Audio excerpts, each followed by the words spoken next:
على الناك شفتوا يمكن على الشست فيمكن نشوف الابدومن سي تيز.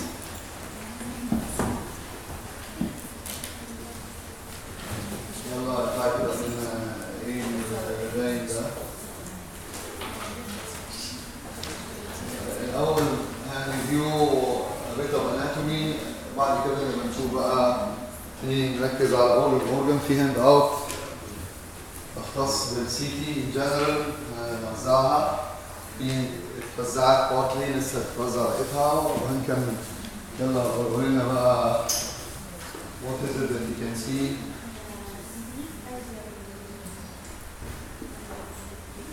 ايه تمام دول اكزل كاتس. طبعا قلنا السي تي قبل كده in the past we used to call it CAT, CAT scan, computerized axial tomography. Nowadays we call it CT because it can take images in different planes. خلاص CT يلا قول لنا كده فين شمال وفين يمين. ده يمين ولا شمال. We've already stressed this point. It's as if the patient is lying on their back and you're viewing them from their foot end. But this is always the right and this is always the left. It is settled. Where's the scale? في scale ولا ما في scale? في scale اهو. Need scale 5 centimeters so that you can know the dimensions, the anteroposterior and the side-to-side dimensions. You can also know the length of the lesion, the craniocaudal dimension. If you count the sections where the lesion appeared, and then you know the thickness of the section, and then it's straightforward. If the section is 1 centimeter thick and it appears in 10 sections, then it's 10 centimeter craniocaudal. طبعا anteroposterior or side to side or mediolateral is fairly straightforward from one cut. Like in order to know the craniocaudal, you need to measure the cuts in which the lesion appeared, knowing the thickness of the cut. Okay, يبقى this is the scale. يمكن هنا باين في what we call مش عارف في سكانوجرام ولا مفيش سكانوجرام.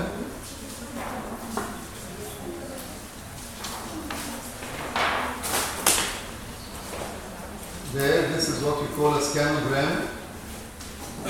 There, in the extreme contralateral side, this is what we call a scanogram. At the beginning, we're going to stress general facts about CT. انتوا عارفين احنا عندنا as you all know there are 5 modalities: ultrasound, CT, X-rays, MRI, CT scans. We'll be talking about each of them at the same time. We'll be talking about the systems. مش عارف GIT, urology, orthopedics, and so on. But today and for the coming 5 or 6 times we'll be going to review the CT. We'll concentrate on CT. طبعا in so doing we'll be reviewing a lot of the systems. اكيد يعني انه مش هم الاثنين فهو ده اللي بيسموه سكانوجرام.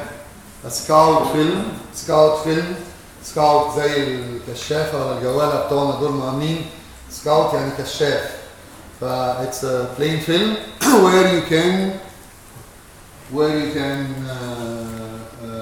يعني know the cuts where you've taken.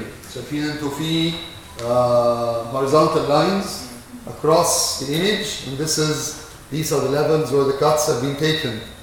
هذا يقول عليه the scout film او بيقول عليه the scanogram. يسموه the scanogram. كنا قلنا قبل كده ان كلمه تومو قلنا اديب. يعني ايه تومو؟ اديب مش انت اديب ولا انا؟ what do you mean by تومو؟ تومو حد عارف يعني ايه تومو؟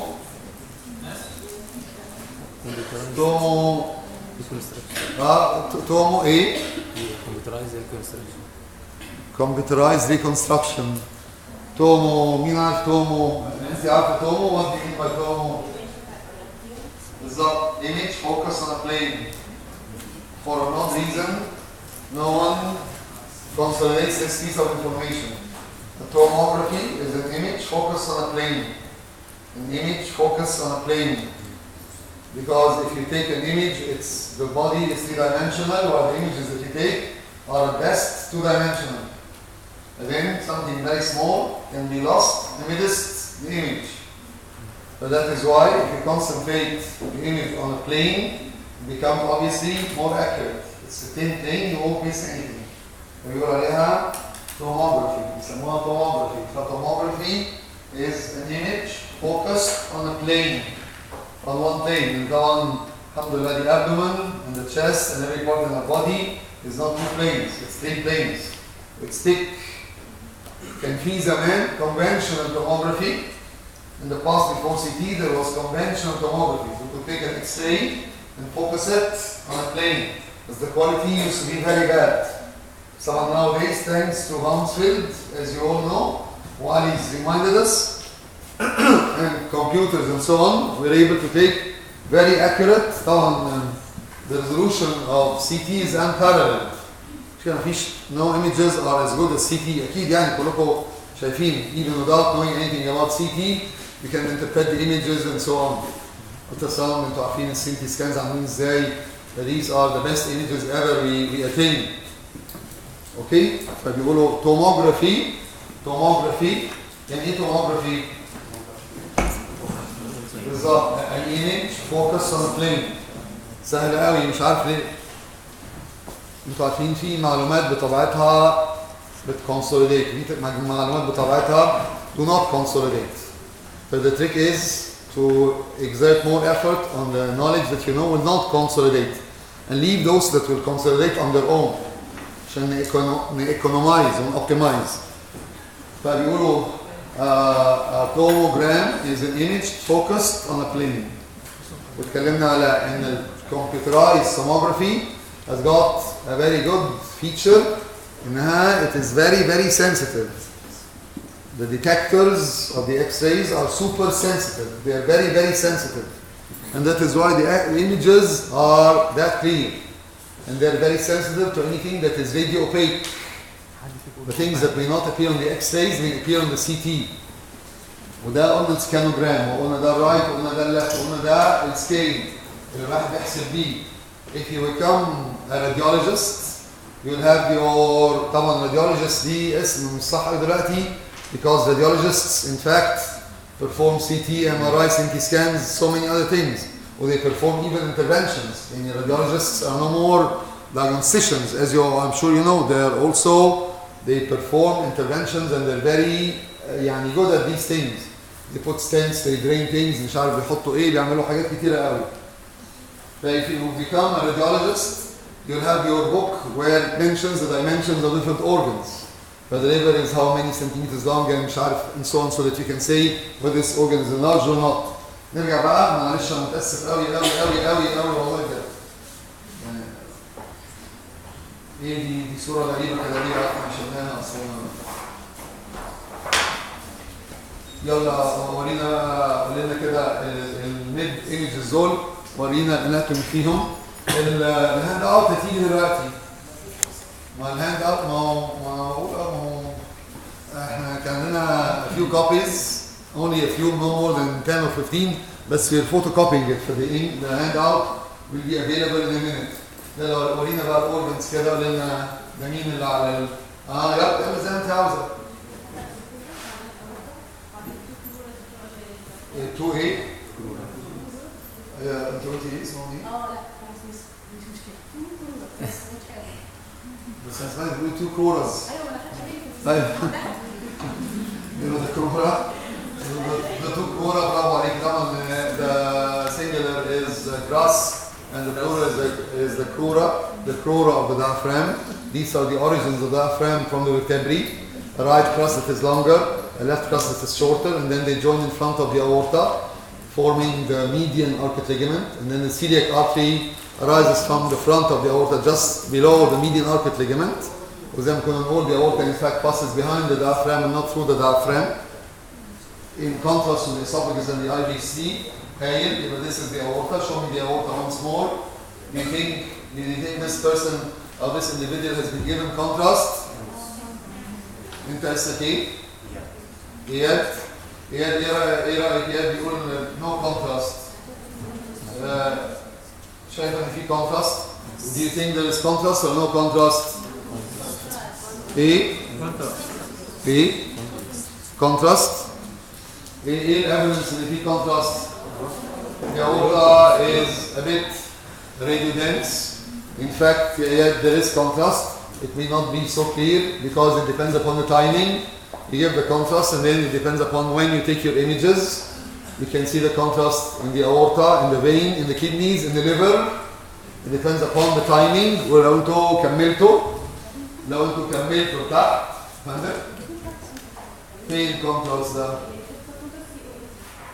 والله ما عارف دي كونتراست ده اللي الكلام صح. لكن هو بصوا لو كملتوا تلاقوا الكيدنيز شايفين كيدنيز اهو اللي بيد قوي طبعا because the kidneys because of the vascularity and at the same time they're excreting the contrast. In fact بصوا in fact there are two ولا خلاص بلاش دلوقتي في contrast كمان فين غير الكيدنيز ده فين ده في الباول ده contrast في الباول يبقى you all know that when you perform an abdominal CT you can give IV contrast, you can give oral contrast, you can give per-rectal contrast. ممكن واحد يدي contrast IV so that you see the vascularity of the lesions in contrast compared to the surroundings. You can give oral contrast so that you delineate the bowel, the stomach and so on. Otherwise it may be very confusing. You may not know whether this is bowel or an abnormality. And you can give per-rectal contrast so that you delineate the rectum very quickly. Otherwise you need to wait until the how do you call it, the contrast reaches the rectum. You can give contrast using 3 routes. IV contrast, when we all know that before you give IV contrast you need to make sure that the renal functions are within normal renal functions. Otherwise you give contrast and the patient develops what we call CIN, contrast-induced nephropathy. احنا النهارده هنتاخر شويه لان في محاضره بعدنا فنقعد شويه. ممكن نريح في الوسط لو انتوا عاوزين زي اللي انتوا عاوزينه لكن هنقعد شويه. Okay, it's only fair when you start something to know its end. ان شاء الله we'll end كده towards 8:10 او 8:15 unless something يعني unusual happens.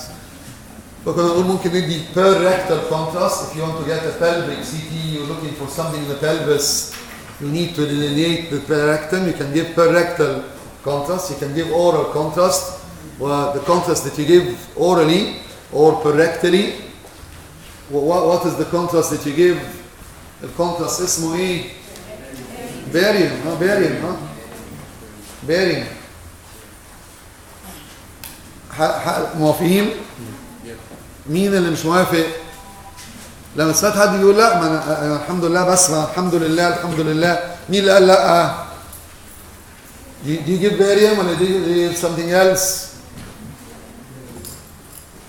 حد حضر راديولوجي؟ حد قرا راديولوجي؟ You don't give barium and barium is too radio opaque for CT. CT is very sensitive. CT is extra sensitive. If you give barium ده كفايه على الاكس رايز لكن على السي تي it is too radio opaque for CT لان السي تي بيتميز ففين at the end of the day CT is a variant of X-rays مش كده لانه the energy used by CT is no more than the X-rays that were discovered by Röntgen. ففين Röntgen in the 19th century discovered the X-rays. The energy used to get the image is no more than X-rays. But the detectors are super sensitive. They're very, very sensitive. So you're able to get an extra sensitive image. Anything that is radio opaque will appear very easily on the images. فبنستعمل جاستروجرافين. بنستعمل جاسترو سهل قوي. جرافين طبعا من صورة والكلام ده كله وجاسترو من ستومك. فبيقولوا we don't use barium, we use gastrographin. بنستعمل جاستروجرافين فبنشرب العيان جاستروجرافين وبنديه ممكن في الريكتر. اما الاي بي كونتراست دي حاجه ايدين كونتيننج بقى مش عارف يوروجرافين اومنيبيك مش عارف اي حاجه ايدين كونتيننج whether it's ionic or non ionic. انتوا عارفين الحاجات دي هنرجع نقولها تاني. When you give someone contrast you need to make sure that is not allergic to iodine, you need to be ready for an anaphylactic reaction. زي ما بيعالج الانفلاكسز steroids. بالظبط. This is the only type of shock that responds beautifully to adrenaline. The only type of shock that responds to adrenaline, treated by adrenaline, is anaphylactic shock. Remember that if someone develops anaphylaxis, you give them adrenaline. الستيرويدز هتاخد وقت عبال ما تشتغل. Adrenaline and maybe antihistamines, but not steroids initially at least. قلنا قبل كده that the type of shock that responds to steroids is acute adrenocortical insufficiency زي ما كنا بنحكي في الحكايه. فبياخد بيوروجرافين اي بي وبياخد جاستروجرافين اورال ويمكن بالريكتال، ودول الثلاثه فورمز اوف كونتست اللي ممكن نديهم. يلا كملي. فين الليفر؟ فين الليفر؟ مش شايفاه؟ طب نفاري الصوره اهي. فين الليفر؟ اهو. وفين المعده؟ برافو عليكي. و you can all see the air fluid level. You can all see the air fluid level that is very typical of the stomach. And air fluid level is the interface between less dense air above and more dense fluid below. It's usually a horizontal line that separates less dense substances above and more dense substances below. They may be two fluids. ممكن يقول عليه fluid level أو air fluid level. طبعا it's very typical of the bowel and it may occur also in an abscess. الستين والاثنين الستين ولا ما لقيناش الستين؟ الستين أهو. The stomach again. The stomach again. The portal vein inside the liver. The portal vein inside the liver. برافو عليكي أهو. The left lobe, the anatomical left lobe of the liver. Anatomical left lobe of the liver. There. Anatomical right lobe of the liver. There. On this image, it appears as if the liver is the two separate parts of the liver. Obviously, it's not. ده هو الحكاية إنه إحنا we're cutting the liver with the fissure. But this is how it appears. فطبعا أهو في الإيمج دي، شوفي الإيمج دي بالظبط. Left lobe of the liver, left lobe of the liver. أهو. It's as if it's completely separate from the right lobe. Obviously, this is just an illusion يعني. It's not true. صح. هتشوفي ايه تاني؟ عندنا ايه تاني نبص عليه؟ يلا ورينا ايه الحاجات اللي باينه هنا دي. الاورطه ايه اللي طالع منه؟ في حاجه، في برانش طالع من الاورطه اهو. ده ايه الارسي ده؟ السيليك ترانك. يرضيكوا كده يعني. السيليك ترانك هيزعل قوي because the celiac trunk is very happy with itself because it's the first and the highest branch. فكل حاجة بتحاول تفخر بحاجة. The celiac is very happy because it's the first branch and it's superior to all other branches. ايه رأيكم؟ ده احنا هنا ابتدينا ننزل تحت والليفر خلص والسبيل خلص والحاجات دي خلصت. ده superior mesenteric. برافو عليك. فده superior mesenteric artery. يلا ورينا فين superior mesenteric artery. اهو بالظبط. This is the superior mesenteric artery. You may or may not see these branches according to the cuts, whether the cuts have taken the artery or not. So you may see them, you may not see them. So this is superior mesenteric artery. وبعدين beautifully seen is the superior mesenteric vein. وفين superior mesenteric vein? Superior mesenteric vein. Superior mesenteric vein. فين هو؟ موجود. superior mesenteric vein موجود. الاسفيرز التراكبين دايره ملونه لقدام اهو. The superior mesenteric vein. The superior mesenteric vein. And on the next image يلا وريها كده. on the next image ايه اللي بيجرى؟ ايوه هي ادي ده superior mesenteric vein واللي جنبه ايه؟ الارتري. الارتري طلع كده ونزل كده. الارتري طالع كده وبعدين نازل كده. If you cut it there, it appears in this way. When you cut it, when it's already descending, it appears as a circle. يلا ورينا فين beautiful appearance of the two vessels. طبعا it shows that the mesenteric vein, superior mesenteric vein, is to the outside and the superior mesenteric artery is to the inside. And usually the vein is bigger than the artery in general. فهو يلا فين تاني ورينا superior mesenteric